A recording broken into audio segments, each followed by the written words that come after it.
월요일 마켓 포커스는요, 이번 주 필수 투자 일정 체크해보면서 투자 아이디어 잡아가는 시간입니다. 권혁중 경제평론가 나와 있습니다. 안녕하세요. 네, 안녕하십니까. 주말 잘 보내셨습니까? 네, 잘 보냈습니다.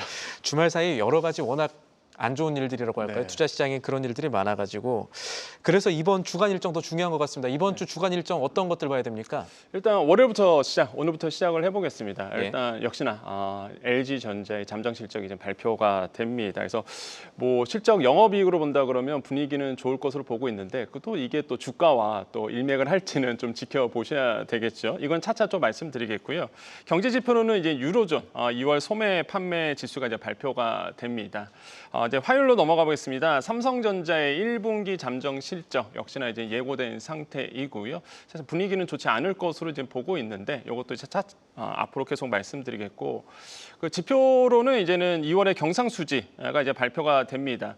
뭐 지금 1월 달 같은 경우에는 29억 4천만 달러 흑자를 기록했는데 이게 12월 대비해서는 크게 많이 떨어진 상태고요. 이제 흑자폭은 점점 줄고 있다라는 거. 무엇보다 뭐 긍정적으로 보는 부분은 사실상 지금 21개월 연속 경상수지 흑자를 기록하고 있는데 경상수지 해봤자 뭐 무역수지, 뭐 서비스수지, 본원수지, 이전소득 이거 다 합쳐서 경상 말 그대로 일상생활에 있는 정말로 우리나라에 되는 수출과 수입을 볼 수가 있겠는데 이게 수출의 둔화세가 너무 나오다 보니까 좀 우려스러운 부분이 있습니다. 그래서 이번에 2월에 이제 경상수지 좀 체크를 하셔야 되겠고 3월에 소기업 낙관 지수가 이제 또 발표가 됩니다. 이게 그러니까 한마디로 많은 분들이 좀 어색한 지표기도 하죠. 낙관 지수라 그러니까 이게 뭘 낙관하는 거지 그랬을 텐데 그냥 소기업들이 바라보고 있는데 긍정 지표 이렇게 좀 이해하시면 돼요. 그래서 경기의 성냉 지표로 볼 수가 있을까요? 예, 맞습니다. 그래서 시장을 어떻게 바라보고 있는지 이런 것들도 보여주고 있는데 일단 100은 넘어가고 있는데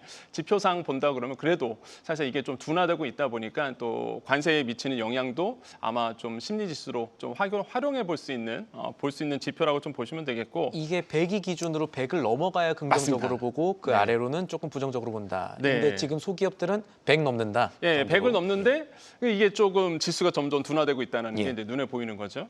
그다음에 이제는 수요일로 가보겠습니다. 그래서 FOMC의 3월에 이제는 회의록이 이제 공개가 되는데 이게 4월 10일 우리 시간입니다. 새벽 3시에 이제 공개가 돼요. 근데 여기서 이제 주목해야 되는 게 이미 아시겠지만 3월 회의 때는 기준금리 동결이 됐었고요. 그다음에 금리 인하를 이제 2번 정도 예상을 했었습니다. 그다음에 파월 의장의 목소리가 중요했는데 그 당시에는 이제는 이 관세로 인해서 인플레는 일시적일 거다 이런 얘기를 했는데 지금 최근에 파월 의장의 목소리를 보면 이거 완전히 달라질 수 있거든요. 지금 보면 그래서 일시적인 게 아니라 장기적으로 영향을 또 미칠 수 있다라는 얘기가 나오고 있습니다. 그래서 이런 것들도 물론 이제 확인해 보셔야 되겠다고 말씀드리겠고, 물론 회의록 발표다 보니까 뭐 그 당시에 있었던 얘기겠지만은 일단 파월 의장의 목소리가 이제 나올 것으로 보고 있습니다. 그래서 이런 점들은 주목해야 되고, 그래서 지금 골드만삭스 같은 경우에는 올해 금리 인하를 2번이 아니라 3회 이상으로 좀 보고 있거든요. 그러니까 미국 경기에 대한 둔화가 생각보다 더 빠르게 일어날 수 있다라는 이제 목소리가 나와서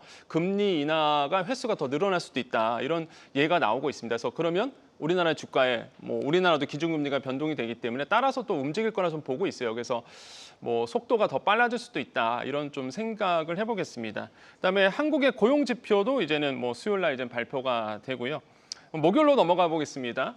이제는 미국의 이제 CPI 지수가 발표가 됩니다. 이제 3월의 물가 지표인데 이게 뭐 2월 같은 경우에는 생각보다 예상치보다 더 둔화가 나와서 좀 안도했던 부분이 있었는데 근데 3월 CPI입니다. 그러면은 사실 철강과 알루미늄 이것도 좀 이따 자세하게 말씀드리겠지만 철강과 알루미늄이 3월 12일부터 이제 부과가 됐었는데 25%. 이게 처음으로 물론 소폭이겠지만 처음으로 이제 물가 지표에 소폭 반영될 수 있는 지표다 보니까 시장에서는 이런 의미를 두고 있는 거죠. 그래서 관세 영향이 물가에 첫 으로 잡히는 지표. 그래서 이제는 시장에서는 좀 관심을 두고 있는데 과연 어떻게 물가 지표가 나올지도 체크를 해보셔야 되겠고 3월에 이제는 또 중국의 3월 CPI 지수도 발표가 됩니다. 뭐 중국 관심 있는 분들은 아시겠지만 워낙 또 지금 경기가 워낙 안 좋고 그래서 이제는 내수 부양에 나서고는 있는데 뭐 디플레이에 대한 우려스러움이 계속 나오고 있죠. 이런 점들도 확인하셔야 되겠고 TSMC 마냥 솔직히 개인적으로는 부럽기만 합니다. 그래서 1, 2월에 지금 합산 매출이 한 4조 5천억 원 정도가 이제는 나올 것으로 보고 있는데 이게 전년 대비해서 40% 증가된 수치거든요. 우리나라 삼성전자 파운드리도 잘해야 될 텐데라는 생각을 하고 여러 가지 있죠. 걱정스러운 부분들이 많죠. 예. 합병 얘기들 나오고 있고 글로벌 예. 파운드리나 뭐 UMC라든가. 예. 워낙 지금 TSMC가 잘하고 있어서 저는 이런 부분은 뭐 좀 부럽기만 하다 이런 생각을 해보겠고요. 일단 또 금요일로 가보겠습니다. 선행 지표죠. 3월에 PPI 지수, 미국의 이제 생산자 물가 지수가 발표됩니다. 그래서 이것도 이제 체크를 한번 해보시고 소비자 심리 지수, 그다음에 미국의 1분기 어닝 시즌이 돌아옵니다. 그래서 금융주부터 시작하기 때문에 이런 것도 이제는 좀 체크해 보셔야 되겠습니다. 예, 가까운 시선으로 좀 살펴보면은 일단 오늘 나올 LG전자의 잠정 실적 이것도 투자 심리에 좀 영향을 미칠 수가 있겠죠. 어떻게 맞습니다. 보십니까? 일단 지금 뭐 통계 지표로 본다 그러면 이제 시장의 전망치는 이제 매출이 한 22조 한 600억 원 정도, 영업이익은 한 1조 5천억 원 정도, 1조 2천억 원 정도를 이제는 바라보고 있습니다. 그래서 이런 거 봤을 때 컨센서스가 이 정도 나오고 있어서 지금 매출은 작년 1분기 대비해서 4.6%, 그다음에 영업이익은 작년 1분기 대비해서 한 5.7% 빠질 것으로 보고 있는데 어쨌든 간에 3분기 만에 다시 한번 영업이익이 1조 원대를 돌파할 것으로 지금 컨센서스는 나오고 있어서 네. 이런 점들은 좀 의미가 있다라고 좀 생각을 해보겠고요. 기대감은 있습니다. 일단은 프리미엄 가전 쪽에서 LG전자가 잘 나가고 있다는 거 이런 부분, 그다음에 데이터 냉각 시스템 이것도 이제 호조를 기록하고 있다는 부분도 좀 기대감을 불러일으키고 있고, 그다음에 프리미엄 가전은 말씀드렸고 저는 눈에 띄는 게 가전 구독이죠. 네, 구독 서비스. 그러니까 이게 구독 서비스가 지난해에 이제 1조 6천억 원 정도 매출이 나왔다고 해요. 그러면 사실상 이런 말 그대로 구독 서비스에 대한 LG전자가 앞서고 있다는 점도 의미가 있는데, 근데 한편으로는 이런 생각이 듭니다. 일단 LG전자가 이번에 인도에서 IPO를 하잖아요. 그러다 예. 보니까 시장의 반응이 딱 두 가지입니다. 일단 긍정적으로 보는 시각도 있어요. 왜냐하면 우리가 동남아시아 뭐 이렇게 들어봤어도 서남아시아는 사실상 그렇게 익숙치가 않거든요. 근데 서남아시아 쪽에 LG전자가 물론 지금도 진출해 있지만 더 적극적으로 이제 IPO를 통해서 상장을 통해서 이제 그 안에서 인도 시장에서 크게 놀겠다라는 이런 포부는 아마 뭐 긍정적으로 보시는 분도 있는데 또 부정적으로 보시는 분들도 많습니다. 이게 분할 상장 아니냐 결국에는. 그래서 그렇죠. 예, 우리나라 시장에 결국에는 악영향을 미칠 거다 이렇게 해서 굉장히 좀 안 좋게 보시는 분들도 상당히 많거든요. 그래서 이거를 어떻게 바라보는지 LG전자를 이 관점의 차이인 것 같아요. 그래서 이런 부분들이 아마 LG전자의 주가에 크게 영향을 미치지 않을까 이렇게 보고는 있습니다. 일단 이번에 나올 잠정 실적은 세부 사업 지표라든가 이런 건 안 나옵니다. 이거는 맞습니다. 이제 네. IR 넘어가서 기업 설명회 때 나오는 거고, 그래서 우리가 숫자만 보고 약간 짐작을 하거나 그래서 투자 심리가 움직일 수 있는 부분 찾아야 되는데 그 중에 하나가 보통 달러 가치가 높아지고 원화 가치가 좀 낮아지는 중에 달러로 받은 수출 대금을 원화로 바꾸면 이거 환차익이 생기는 맞습니다. 거잖아요. 근데 지금 우리 환율이 높아지는, 그러니까 원화 가치가 낮아지는 구간이란 말이죠. 네. 1분기 때 LG전자가 이 환으로 인한 효과라든가 이런 외부 효과를 좀 기대해 볼 수가 있는 상황입니까? 네, 저는 충분히 기대해 볼 수 있다라고 저는 생각을 해봐요. 왜 그러냐면 우리나라의 수출 기업들의 가장 큰 메리트는 사실상 이제 환차익이라고 말씀드렸잖아요. 말 그대로 지금 환율 자체가 물론 그 지지난 밤이었죠. 이제는 소폭 떨어졌던 부분이 있습니다. 근데 다시 한번 또 환율이 오르고 있는 상태다 보니까 당분간은 고환율 상태가 유지가 될 거예요. 그러면 이제는 우리나라의 삼성전자나 LG전자 이렇게 이제는 수출을 많이 하는 기업들 같은 경우에는 일단 환차익을 볼 수 있는 부분은 분명히 있습니다. 그래서 저는 뭐 이런 부분에 대해서는 좀 의미가 있다라고 좀 생각을 해보겠고, 그런 어떤 효과가 이제는 시장에 반영을 할 수도 있겠으나 하지만 이제 본원적인 사업이 이제 가장 큰 문제겠죠. 그래서 이런 점들 수출이 정말 잘 되고 있는지도 이제 체크를 한번 해보셔야 되겠습니다. 네, 물류비라든가 뭐 환율이라든가 뭐 대기업들 환해지를 안 했을 경우에 오히려 더 좋은 효과 볼 수 있는 거 아닌가 뭐 이런 얘기도 있습니다만은 어쨌든 이런 숫자들을 좀 살펴봐야 될 것 같고, 네.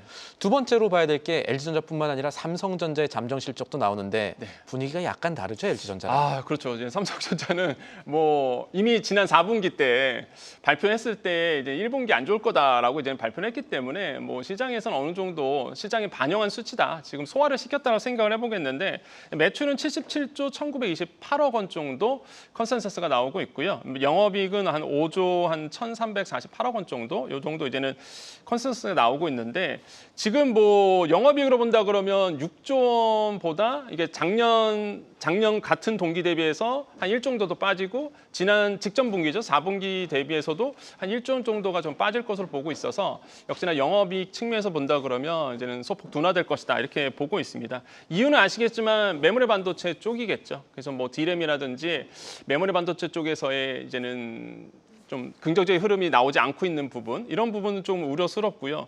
그다음에 HBM도 마찬가지죠. 미국이 중국을 압박하고 있기 때문에 또 최대의 또 수입처인데 이거에 대한 영향을 받고 있습니다. 그래서 이런 점들도 우려스럽고 기대감은 분명히 있습니다. 근데 이제는 악재도 있는 반면 기대감도 있는데 뭐 주가 측면에서 본다 그러면 역시나 이번 분기가 최악이지 않을까. 이거 이제 소화 반영을 했기 때문에 이제는 끝이다. 더 이상 뭐 내려갈 것도 없고 물론 요즘에 분위기는 좋지만. 예.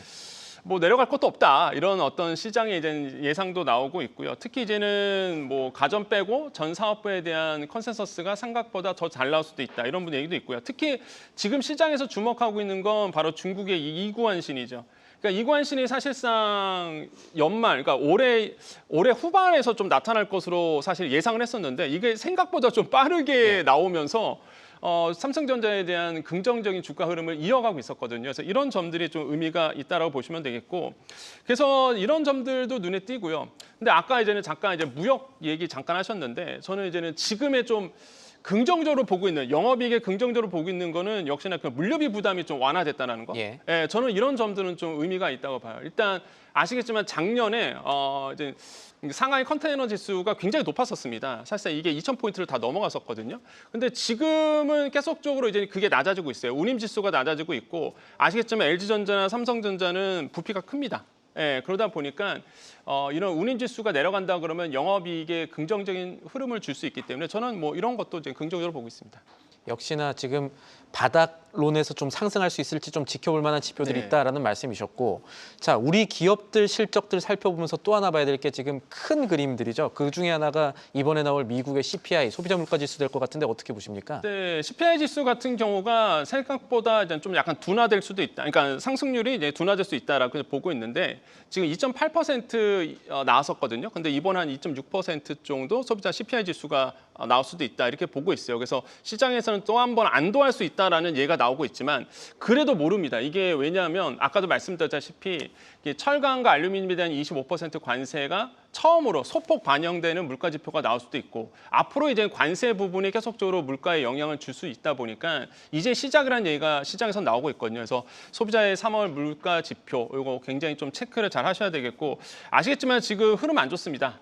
뭐 제가 말씀 안 드려도 아시겠지만 양 이틀간 4월 7일부터 11일 사이 그러니까 지난이었죠. 3일에서 4일에 이제 뉴욕 주가가 거의 일경을 이제 빠졌잖아요. 사실상 예. 시가총으로 본다 그러면 그래서 6조 6천억 달러 빠진 네, 것 그렇죠. 같죠? 6조 6천억 달러 빠지면서 우리 돈으로 보면 거의 한 9천조 원이 지금 빠진 상태거든요. 그러니까 거의 사실상 지금 뭐 초토화가 되고 있는 상황에서 이런 분위기에서 이제는 CPI 지수가 발표되다 보니까 과연 이제는 소비자의 이제 물가 지표가 과연 어떻게 흐를지 이것도 좀 지켜보셔야 되겠습니다. 물론 유가라든가 이런 것들 좀 떨어지고 있지만 그래도 지난달 살펴보면은 네.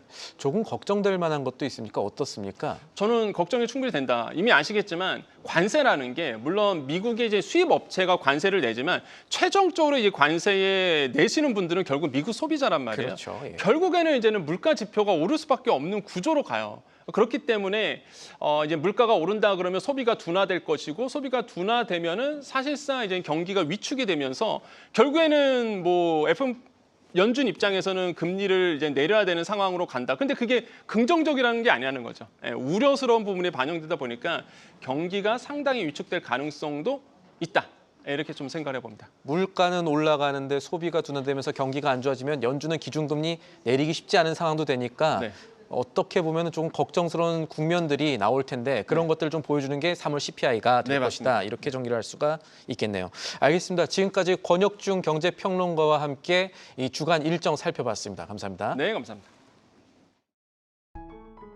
계속해서 다양한 경제 이슈를 알고 싶다면 구독과 좋아요, 알림 설정 부탁드립니다. AI 캐스터 권미정이었습니다.